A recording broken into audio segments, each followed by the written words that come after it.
नमस्कार मंडळी, चला तर आरकेच फूड रेसिपी मराठीमध्ये तुम्हा सर्वांचं अगदी मनापासून स्वागत आहे। तर आज आपण लहान मुलांच्या आवडीचा तसाच पौष्टिक पदार्थ बनवणार आहोत। त्यासाठी 2 बटाट्याची सालं काढून घ्यायची आहे।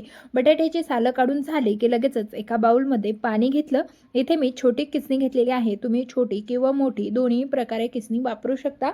आता यावरती आपण घेतलेले दोन्ही बटाटे किसून घ्यायचे। पाहू शकता एकदम पांढरा शुभ्र आणि पातळ बारीक असा किस तयार झालेला आहे। आता हा किस पाण्यामधून न काढता असंच आपल्याला पाण्यामध्ये ठेवायचा आहे, म्हणजे तो लाल किंवा काळा पडणार नाही, कारण आपल्याला आणखीन पुढची तयारी करायची आहे। तर त्यासाठी इथे मीडियम साईजचा एक कांदा घेतला, एक टोमॅटो घेतलेला आहे, लसूण घेतला, तशीच हिरवी मिरची आणि कोथिंबीर। तर आपल्याला हे सर्व साहित्य बारीक कट करून घ्यायचं आहे। इथे सर्वात पहिले तर मी कांदा असा बारीक असा कट करून घेणार आहे। हवं तितकं बारीक कट करा किंवा थोडंसं जाड राहिलं तरी चालणार आहे, कारण आपण हा पदार्थ एकदम वेगळ्या पद्धतीने बनवणार आहोत, त्यामुळे मोडण्याचा तुटण्याचा प्रश्नच येत नाही। तर तसंच आता टोमॅटो देखील कट करून घेऊया। तर मंडळी, तुम्हाला एक निवेदन आहे की तुम्ही आपला हा आजचा व्हिडिओ कुठल्या शहरातून किंवा गावातून पाहत आहात ना, ते मला कमेंट करून नक्कीच कळवा, म्हणजे मला सुद्धा समजेल की आपल्या ह्या मराठमोळ्या रेसिपी कुठपर्यंत पोहोचतात। तसंच जर तुम्ही आपल्या आरकेज फूड रेसिपी चॅनलला आणखी सबस्क्राइब केलं नसेल तर लगेच करून घ्या आणि बाजूच्या बेल आयकॉनला ऑन करा, म्हणजे अशाच युनिक आणि भन्नाट रेसिपी तुमच्यापर्यंत पोहोचत राहतील।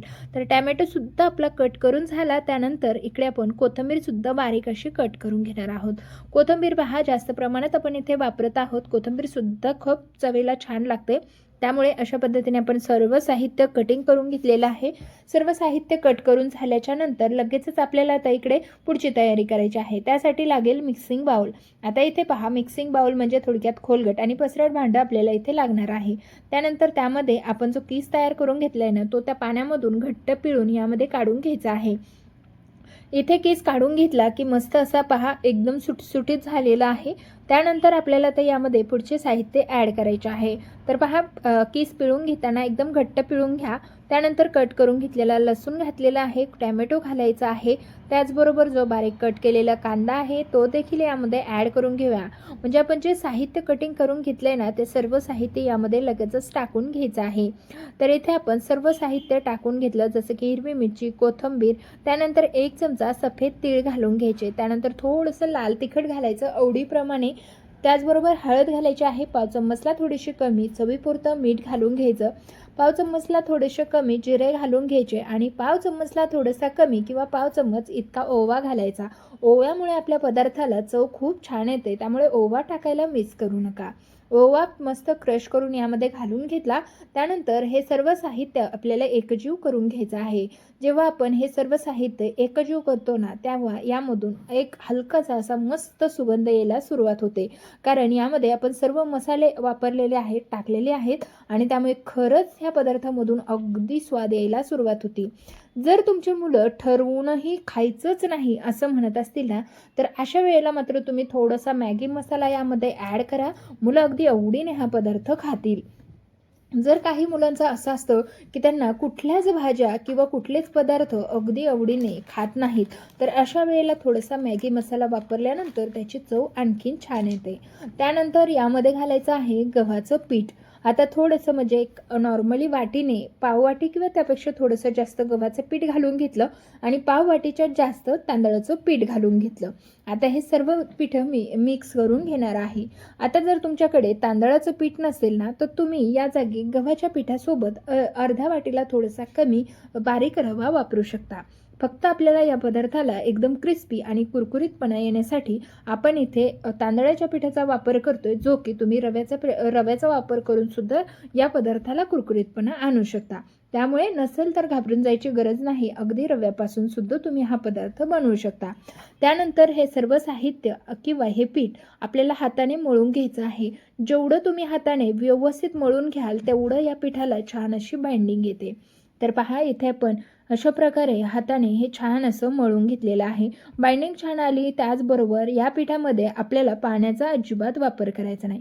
5 मिनिटे हे पीठ मिक्स करून ठेवलं, त्यानंतर त्याला पातळपणा किती आलेला आहे ते तुम्ही पाहू शकता। व्यवस्थित असा पातळपणा आलेला आहे, तर जास्त वेळ आपल्याला असं पीठ ठेवायची गरज नाही। अगदी 4-5 मिनिटांमध्ये हे पीठ सैलसर होतं, हवं तितकं आपल्याला सैलसर होतं, त्यामुळे जास्त वेळ ठेवू नका, कारण तुम्ही खूप वेळ जर ठेवलं तर तुम्हाला पीठ टाकण्याची गरज पडेल। तर पहा, त्यानंतर इकडे आपण लगेचच तवा गरम व्हायला ठेवलेला आहे. तव्याला तेलाने अगोदर ग्रीस करून घेऊया आणि त्यानंतर हातावरती याचा छोटासा गोळा घ्यायचा आहे. लिंबाच्या आकाराचा गोळा घ्यायचा किंवा त्यापेक्षा थोडासा मोठा घेऊ शकता. जर तुम्हाला ह्या टिक्कीज खूप पातळ करायच्या नसतील तर तुम्ही यावर म्हणजे पिठाचा गोळा जो आहे तो थोडासा मोठा घेऊ शकता. पण इथे मी थोड्या पातळ आणि मस्त अशा ह्या टिक्कीज तयार करून घेत आहे. तर पहा, मस्त अशा एकदम छान ह्या टिक्कीज तयार होतात. तुम्ही अगदी डायरेक्ट पॅनवरती सुद्धा ह्या टिक्की थापून घेऊ शकता. तसंच तुम्हाला या पदार्थाला आणखीन कुठलं वेगळं नाव सुचत असेल ना तर ते मला सजेस्ट करू शकता. तर हा पदार्थ खरंच खूप चविष्ट आणि पौष्टिक तयार होतो. शिवाय तुम्हाला माहिती आहे का, हा पदार्थ अगदी झटपट तयार होतो. कुठलीही पूर्वतयारी न करता, जास्तीचा वेळ न घालवता झटपट तयार होणारा पदार्थ आहे. तर इथे ना थोडंसं वरतून टिक्कीच्या वरती सुद्धा आपल्याला तेल सोडून 2 ते 3 मिनिटे झाकण ठेवून टिक्की वाफवून घ्यायच्या.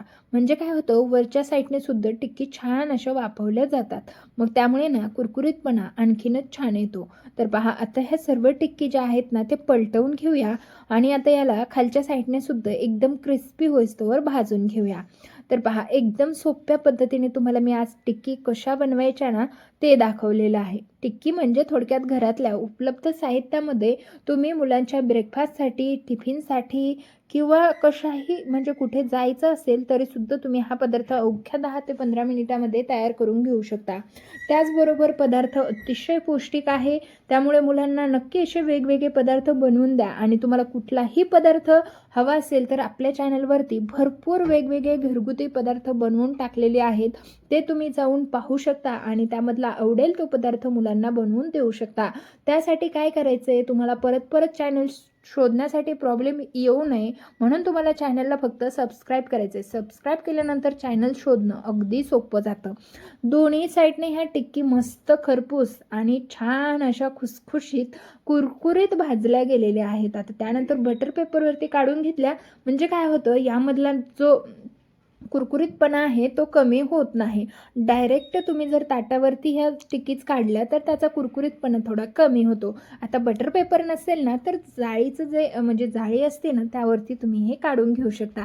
जाळीवरती सुद्धा याचा कुरकुरीतपणा जसाच्या तसा राहतो. तर मस्त अशा आपल्या ह्या टिक्कीज बनवून तयार झाल्यात. एक टिक्की तुम्हाला मी तोडून दाखवते आतमधून कशा प्रकारे झाली. तर यामध्ये किसून घातलेला बटाटा असल्यामुळे चवीला अप्रतिम झालेली आहे.